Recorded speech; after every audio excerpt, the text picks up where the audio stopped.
আজ ৩ অগ্রহায়ণ বৃহস্পতিবার অমাবস্যা তিথি, নভেম্বর মাস ২০২৫ ইংরেজি।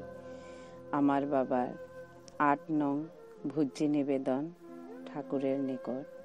বাবাকে উদ্দেশ্য করে আমাদের এটা ৮ নং ভুজ্জি নিবেদন হবে। কোনো মৃত ব্যক্তির যতদিন বাৎসরিক শ্রাদ্ধ হচ্ছে না ততদিন এই ভুজ্জি আমরা প্রায় ১ বছর ঈশ্বরের নিকট নিবেদন করব।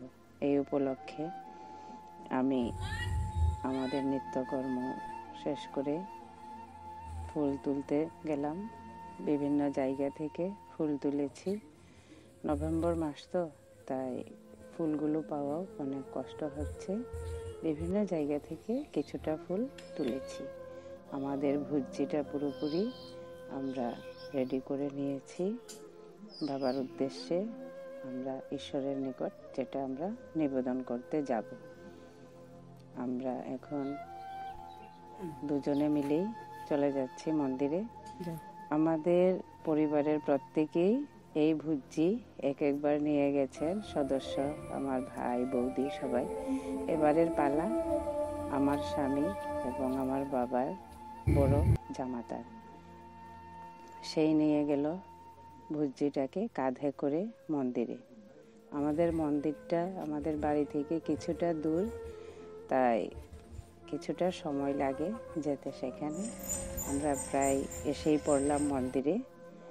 আমরা আর বেশি দেরি নয়, তারপরে মন্দিরে এসে প্রণাম করে উঠল।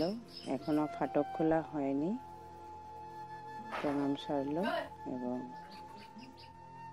পুরোহিত মশাই শঙ্খধ্বনি করে ফাটক খুলবেন এবং ঈশ্বরকে জাগালেন তিনি। এই ফাটক খোলা হয়ে গেল এবং ঈশ্বরের দর্শন আমরা পেয়ে গেলাম। তারপরে পুরোহিত মশাই উনি ওনার নিত্যকর্মে নিয়োজিত হয়ে গেলেন। আমরা ঈশ্বরের নিকট প্রণাম করছি যে আমার বাবার উদ্দেশ্যে এই ভুজ্জি নিবেদন করলাম। হে প্রভু, তোমার নিকট তুমি যেন এইগুলো গ্রহণ করো, আমার বাবাকে তোমার শ্রীচরণে মঙ্গল মতে রেখে দিও। জয় শ্রীকৃষ্ণ, জয় শ্রী রাধা মাধব, জয় শ্রী গৌর নিতাই। মন্দিরে প্রণাম সেরে আবার আমরা জন্ম মৃত্যুর ঠাকুর শিব ঠাকুরের নিকট আবার আমরা গেলাম। সেখানে পুষ্প নিবেদন করা হলো এবং মোমবাতি ধূপকাঠি জ্বালিয়ে ওনার কাছে প্রণাম করা হলো। উনি যেন আশীর্বাদ করেন আমার বাবা যেন প্রভুর শ্রীচরণে ভালো হয়ে মঙ্গল মতে থাকেন। হে প্রভু, তুমি সবাইকে ভালো রেখো, আমার বাবাকেও আনন্দে রেখো। জয় শ্রীকৃষ্ণ, জয় শ্রী মহা।